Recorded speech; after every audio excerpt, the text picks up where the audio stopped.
Sebelum kita lanjut ke latihan soal SKB CPNS berikutnya, jangan lupa like dan subscribe video ini, channel ini, supaya tidak ketinggalan video-video kita selanjutnya ya. Nah, di video kita kali ini kita akan membahas tentang materi pedagogik ya. Yang mana materi pedagogik ini sering sekali keluar dalam tes SKB keguruan. Hampir 20-30%-nya itu adalah materi pedagogik ya. Langsung saja kita ke soal yang pertama ya. Di sini ada ya, soal pemanasan. Siswa sebagai subjek pembelajaran merupakan individu aktif dengan berbagai karakteristiknya, sehingga dalam proses pembelajaran terjadi interaksi timbal balik, baik antara guru dengan siswa maupun antara siswa dengan siswa.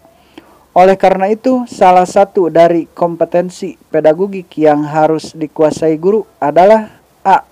Memahami karakter anak didiknya, B. Memahami lingkungan kelas supaya nyaman dalam belajar, C. Memahami sifat rekan sejawat agar bisa bekerja sama, D. Memahami karakter kepala sekolah, dan E. Berinteraksi dengan orang tua peserta didik. Jawaban untuk soal yang pertama ini adalah jawaban yang A ya, memahami karakter anak didiknya. Karena dengan memahami karakteristik anak didiknya itu, sehingga tujuan pembelajaran ya, materi yang disiapkan dan metode yang dirancang untuk menyampaikannya benar-benar sesuai dengan karakteristik siswanya itu ya. Nah, untuk teman-teman yang membutuhkan file berbentuk PDF ya, bisa teman-teman di download ya, di kolom deskripsi video-video saya sebelumnya saya sudah cantumkan ya.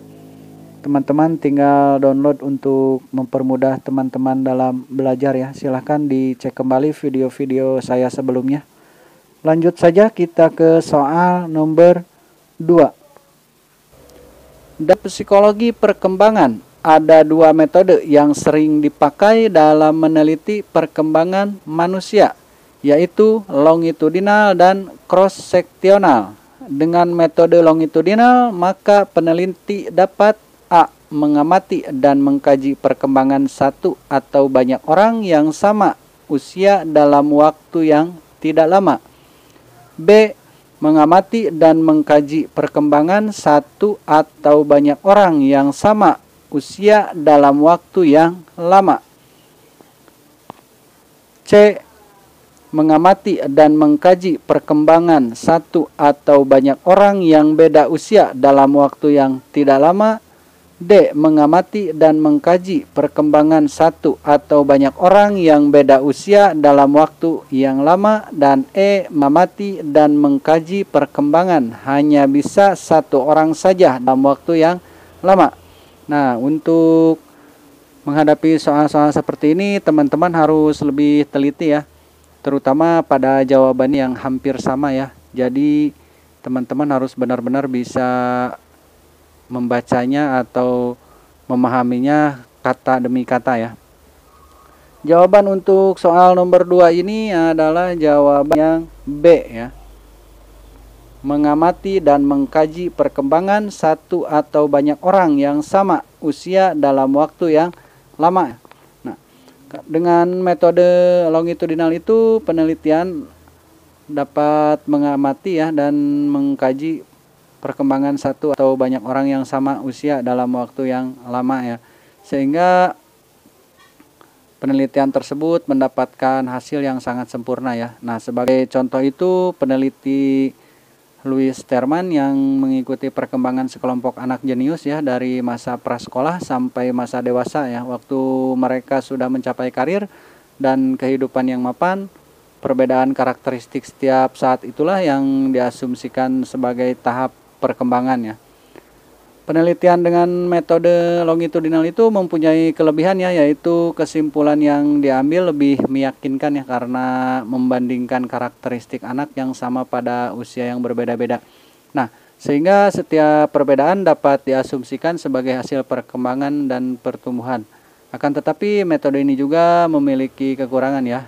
Kekurangannya itu metode ini memerlukan waktu yang sangat lama ya untuk mendapatkan hasil yang sempurna. Lanjut kita ke soal nomor 3. Salah satu metode psikologi perkembangan adalah dengan metode cross-seksional. Dengan metode tersebut, maka peneliti dapat A. Mengamati dan mengkaji banyak anak dengan berbagai usia dalam waktu yang sama. B. Mengamati dan mengkaji satu anak dengan berbagai usia dalam waktu yang sama. C. Mengamati dan mengkaji banyak anak dengan usia yang sama dalam waktu yang sama. D. Mengamati dan mengkaji banyak anak dengan berbagai usia dalam waktu yang berbeda. Dan E. Mengamati dan mengkaji banyak anak dengan usia yang berbeda dalam waktu yang berbeda. Nah, soal-soal seperti ini teman-teman harus bisa membedakan ya, terutama di pilihannya ya. Jadi kuncinya itu adalah di tiap katanya. Kalimatnya hampir sama, cuman yang membedakannya itu ada kata tidak atau sebagian atau semuanya ya. Nah, seperti itu ya. Jawaban untuk soal nomor 3 ini adalah jawaban yang A ya. Mengamati dan mengkaji banyak anak dengan berbagai usia dalam waktu yang sama. Nah, dengan metode cross-seksional itu peneliti dapat mengamati dan mengkaji banyak anak ya dengan berbagai usia dalam waktu yang bersamaan ya. Sebagai contoh juga di sini saya cantumkan ya, ada seorang peneliti yang pernah dilakukan penelitian, maksudnya yang pernah dilakukan oleh Arnold Gisel ya, yang mempelajari ribuan anak dari berbagai tingkatan usia ya, mencatat ciri-ciri fisik dan mentalnya ya, pola-pola perkembangan dan kemampuannya serta perilaku mereka. Perbedaan karakteristik setiap kelompok itulah yang diasumsikan sebagai tahapan perkembangan ya dengan pendekatan cross-seksional. Proses penelitian tidak memerlukan waktu yang lama, hasil segera didapat atau diketahui ya. Kan tetapi kelemahannya itu peneliti menganalisis perbedaan karakteristik anak-anak yang berbeda ya, sehingga diperlukan kehati-hatian dalam menarik kesimpulan bahwa perbedaan itu semata-mata karena perkembangan ya. Selanjutnya kita ke soal nomor 4. Manusia merupakan kesatuan antara jasmani dan rohani yang tidak dapat dipisah-pisahkan. Manusia juga merupakan individu yang kompleks. Oleh karena itu, kajian psikologi perkembangan manusia dapat menggunakan metode A. Pendekatan secara menyeluruh. B. Pendekatan secara khusus. C. Pendekatan secara khusus dan menyeluruh. D. Pendekatan secara motorik, sosial, dan intelektual. Dan E. Pendekatan secara emosional saja. Jawaban untuk soal nomor 4 ini adalah jawaban yang C ya. Pendekatan secara khusus dan menyeluruh ya. Nah, di mana manusia itu merupakan individu yang kompleks ya, terdiri dari banyak aspek termasuk jasmani, intelektual, emosi, ya, moral, sosial ya, yang membentuk keunikan pada setiap orang. Nah, kajian perkembangan manusia itu dapat menggunakan pendekatan secara menyeluruh ya atau pendekatan khusus. Jadi ada dua metode. Nah, menganalisis secara menyeluruh itu segi perkembangannya disebut pendekatan menyeluruh atau global ya, secara segi perkembangan. Nah, dideskripsikan dalam pendekatan ini seperti perkembangan fisik, motorik, sosial, intelektual ya, emosi, religi, dan lain-lain ya.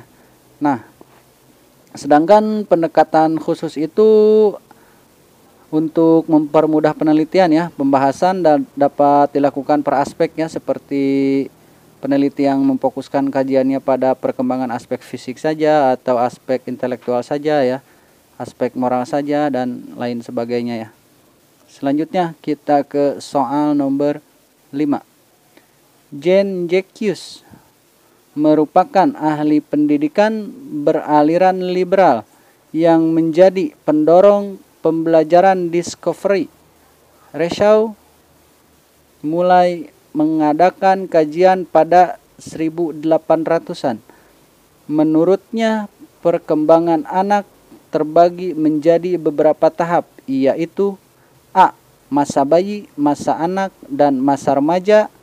B. Masa bayi dan masa anak. C. Masa bayi, masa anak, dan masa remaja awal. D. Masa bayi, masa anak, masa remaja awal, dan masa remaja. Dan E. Masa anak, masa remaja awal, dan masa remaja. Jawaban untuk soal nomor 5 ini adalah jawaban yang D ya. Masa bayi, masa anak, masa remaja, remaja awal, dan masa remaja ya. Nah, menurut Rousseau sendiri perkembangan anak terbagi menjadi 4 tahap ya, yaitu masa bayi atau infansi ya. Umurnya itu sekitar 0 sampai 2 tahun ya. Nah, masa-masa itu adalah masa perkembangan fisik ya, kecepatan pertumbuhan fisik lebih dominan dibandingkan perkembangan aspek lain, sehingga anak tersebut disebut sebagai binatang yang sehat ya. Sedangkan masa anak ya atau childhood ya, di mana usia antara 2 sampai 12 tahun ya, disebut masa perkembangan sebagai manusia primitif ya. Kecuali masih terjadi pertumbuhan fisik secara pesat ya, selain sebagai manusia juga mulai berkembang. Misalnya kemampuan berbicara, berpikir, intelektual ya, moral, dan lain-lain ya. Nah, sedangkan masa remaja awal itu atau pubescensi ya, sekitar usia sekitar 12 sampai 15 tahunan itu, di mana ditandai dengan perkembangan pesat intelektual ya dan kemampuan bernalar, juga disebut masa bertualang. Nah, yang keempat itu ada masa remaja ya. Nah, masa remaja itu sekitar usia 15 sampai 25 tahun, di mana masa-masa ini adalah terjadi perkembangan pesat aspek seksual, sosial, moral, dan nurani, juga ya disebut masa hidup sebagai manusia beradab ya. Selanjutnya kita ke soal nomor 6. Stanley Hale, seorang psikolog dari Amerika Serikat, merupakan salah satu perintis kajian ilmiah tentang siklus hidup atau lifespan, yang berteori bahwa perubahan menuju dewasa terjadi dalam sekuens atau urutan yang universal. Stanley Hale membagi masa perkembangan menjadi beberapa tahap, yaitu A. Masa bayi, masa anak, dan masa remaja. B. Masa anak dan masa remaja. C. Masa kanak-kanak, masa anak, masa puber, dan masa remaja. D. Masa anak, masa puber, dan masa remaja. Dan E. Masa bayi, masa anak, masa puber, dan masa remaja ya. Jawaban untuk soal nomor 6 ini adalah jawaban yang C ya. Masa kanak-kanak, masa anak, masa puber, dan masa remaja. Nah, menurut Stanley Hale sendiri, masa perkembangan anak itu ya dibagi menjadi 4 tahap, yaitu masa kanak-kanak ya atau infansi, di mana usianya itu berkisar 0 sampai 4 tahun ya. Pada usia-usia ini perkembangan anak disamakan dengan binatang, yaitu melata dan atau berjalan ya. Yang kedua itu ada masa anak ya atau childhood. Usianya itu sekitar 4 sampai 8 tahun ya. Nah, masa ini disebut masa pemburu ya. Anak haus akan pemahaman lingkungannya, sehingga akan berburu kemanapun ya, mempelajari lingkungan sekitarnya ya. Nah, yang ketiga itu ada masa puber ya atau disebut dengan youth ya, sekitar usia sekitar 8 sampai 12 tahun ya. Pada masa-masa ini anak tumbuh dan berkembang, tetapi sebagai makhluk yang belum beradab. Banyak hal yang masih harus dipelajari untuk menjadi makhluk yang beradab di lingkungannya ya, seperti yang berkaitan dengan sosial, emosi, moral, intelektual ya, dan lain sebagainya. Nah, yang keempat itu adalah masa remaja ya. Masa remaja itu usianya sekitar 12 sampai dewasa ya. Masa-masa ini anak semestinya sudah menjadi manusia beradab yang dapat menyesuaikan diri dengan lingkungan dan dunia yang selalu berubah ya. Perspektif lifespan seperti yang dipelopori oleh Stanley Hale dan kawan-kawan ya, dapat dibuktikan pada tahap masa remaja sampai dewasa ya. Misalnya pada masyarakat tertentu yang masih terbelakang ya, anak justru cepat menjadi dewasa ya. Selanjutnya kita ke soal nomor 7. Aspek perkembangan kognitif anak dikelompokkan dalam 4 tahap. Salah satunya tahap sensori motorik. Pada masa ini, kemampuan anak terbatas pada gerak-gerak refleks, bahasa awal, dan ruang waktu. Sekarang saja, sedangkan untuk tahap praoperasional adalah A. Anak mulai mengembangkan kemampuannya menerima stimulus secara terbatas. B. Anak sudah mampu menyelesaikan tugas-tugas menggabungkan atau memisahkan dan menyusun. C. Pada masa ini, anak sudah mampu berpikir tingkat tinggi. D. Anak sudah mampu berpikir tingkat tinggi seperti berpikir secara deduktif, induktif, dan menganalisis. Dan E. Anak mampu berpikir secara abstrak dan secara reflektif serta mampu memecahkan berbagai masalah. Jawaban untuk soal kali ini adalah jawaban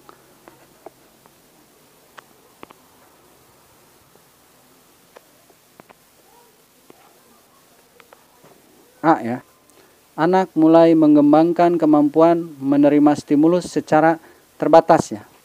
Nah, di mana aspek perkembangan kognitif anak dikelompokkan dalam 4 tahap ya, yaitu tahap pertama itu adalah tahap sensori motorik ya. Usianya itu sekitar 0 sampai 2 tahun ya. Tahap ini juga disebut masa discriminating dan labeling. Pada masa ini kemampuan anak terbatas pada gerak-gerik refleks, bahasa awal, dan ruang waktu sekarang saja ya. Nah, yang kedua itu ada tahap praoperasional ya. Usianya itu sekitar 2 sampai 4 tahun ya. Pada tahap praoperasional ini atau prakonseptual atau disebut juga dengan masa intuitif. Anak mulai mengembangkan kemampuannya ya menerima stimulus secara terbatas. Kemampuan-kemampuan berbahasa juga mulai berkembang ya. Pemikiran masih statis, belum dapat berpikir secara abstraknya. Yang ketiga itu ada tahap operasional konkret ya. Usianya itu sekitar 7 sampai 11 tahun. Tahap ini juga disebut masa performing ya, performing operation. Pada masa ini anak sudah mampu menyelesaikan tugas-tugas menggabungkan, memisahkan ya, menyusun, menderetkan, melipat, dan membagi-bagi ya. Nah, yang keempat itu ada tahap operasional formal ya. Usianya itu sekitar 11 sampai 15 tahun. Tahap ini juga disebut masa proportional thinking. Pada masa ini anak sudah mampu berpikir tingkat tinggi ya, seperti berpikir secara deduktif, induktif, menganalisis ya, mensintetis, mampu berpikir secara abstrak dan secara reflektif. Selanjutnya kita ke soal nomor 8. Kemampuan kognitif moral seseorang dapat diukur dengan menghadapkannya dengan dilema moral hipotesis yang terkait dengan kebenaran, keadilan, konflik terkait atau aturan dan kewajiban moral. Hal tersebut dikemukakan oleh Jean Piaget, B. Lawrence Kohlberg, C. Erik H. Erikson, D. Robert Haviggers, dan E. Stanley Hall. Jawaban untuk soal nomor 8 ini adalah jawaban yang B ya. Lawrence Kohlberg ya. Nah, di mana mengacu kepada teori perkembangan Piaget ya yang berfokus pada perkembangan kognitif, Kohlberg juga lebih berfokus pada kognitif moral atau moral reasoning ya. Kemampuan kognitif moral seseorang dapat diukur dengan menghadapkan dengan dilema moral, hipotesis yang terkait dengan kebenaran ya, keadilan, konflik terkait aturan dan kewajiban moral. Nah, menurut beliau juga perkembangan moral kognitif anak itu terbagi menjadi 3 tahapan ya, yaitu pre-konvensional moral rationing ya. Yang kedua itu ada konvensional moral rationing, dan yang ketiga itu ada post-konvensional moral rationing ya. Selanjutnya kita ke soal nomor 9. Dalam perkembangan, anak melewati 8 tahap perkembangan atau developmental stage, disebut siklus kehidupan atau life cycles, yang ditandai dengan adanya krisis psikososial tertentu. Teori ini dikemukakan oleh A. Jean Piaget, B. Lawrence Kohlberg, C. Erik H. Erikson, D. Robert Haviggers, dan E. Stanley Hall. Jawaban untuk soal nomor 9 ini adalah jawaban yang C ya, Erik H. Erikson ya. Nah, di mana teori Erikson ini secara luas banyak diterima ya karena menggambarkan perkembangan manusia, mencakup seluruh siklus kehidupan dan mengakui adanya interaksi antara individu dengan konteks sosial ya. Nah, kedelapan tahapan tersebut yaitu yang pertama ada usia 0 sampai 1 tahun ya, disebut basic trust versus mistrust ya. Nah, berkemampuan menerima dan sebaliknya memberi ya. Yang kedua itu usia 2 sampai 3 tahun disebut dengan autonomy versus shame ya. Endow, berkemampuan menahan atau membiarkan. Yang ketiga itu ada usia 3 sampai 6 tahun disebut dengan inisiatif versus guilt atau berkemampuan menjadikan seperti permainan. Yang keempat itu usia 7 sampai 12 tahun disebut juga dengan industri versus inferiority, berkemampuan membuat atau merangkai sesuatu ya. Yang kelima ada usia 12 sampai 18 tahun disebut dengan identity versus role confusion ya. Nah, berkemampuan menjadi diri sendiri, berbagai konsep diri ya. Nah, yang keenam usia 20 tahun itu disebut intimacy dan isolation, berkemampuan melepas dan mencari jati diri ya. Yang ketujuh usia 20 sampai 50 tahun itu disebut generativity versus stagnation, berkemampuan membuat dan memelihara ya. Dan yang kedelapan ada usia lebih dari 50 tahun itu disebut dengan ego integrity versus desire ya. Selanjutnya di soal nomor 10. Menurut Robert J. Haviggers, dalam perkembangan anak melewati 8 tahap perkembangan atau developmental stage, dan ada berapa tugas dalam perkembangan yang harus dikuasai anak pada setiap fase? A. 10 tugas, B. 8 tugas, C. 5 tugas, D. 6 tugas, dan E. 3 tugas. Jawaban untuk soal nomor 10 ini adalah jawaban yang A ya, 10 tugas. Nah, di mana tugas-tugas tersebut, ke-10 tugas tersebut ya adalah yang pertama itu ketergantungan ya atau kemandirian, yang kedua itu memberi atau menerima kasih sayang, yang ketiga hubungan sosial, yang keempat itu ada perkembangan kata hati, yang kelima peran biososio dan psikologis, yang keenam itu penyesuaian dengan perubahan badan, yang ketujuh penguasaan perubahan badan dan motorik, yang kedelapan itu memahami dan ya, yang kesembilan pengembangan kemampuan konseptual dan sistem simbol, yang ke-10 ada kemampuan melihat hubungan dengan alam semesta ya. Nah, ke-10 hal tersebut jadi harus dikuasai atau tidaknya itu perkembangan pada setiap fase akan mempengaruhi penguasaan tugas-tugas pada fase berikutnya ya. Itu menurut Robert J. Haviggers ya. Ya, mungkin itu saja video pembahasan kali ini. Mohon maaf apabila masih banyak kekurangan. Jangan lupa like dan subscribe video ini, channel ini, supaya tidak ketinggalan video-video berikutnya ya. Terima kasih.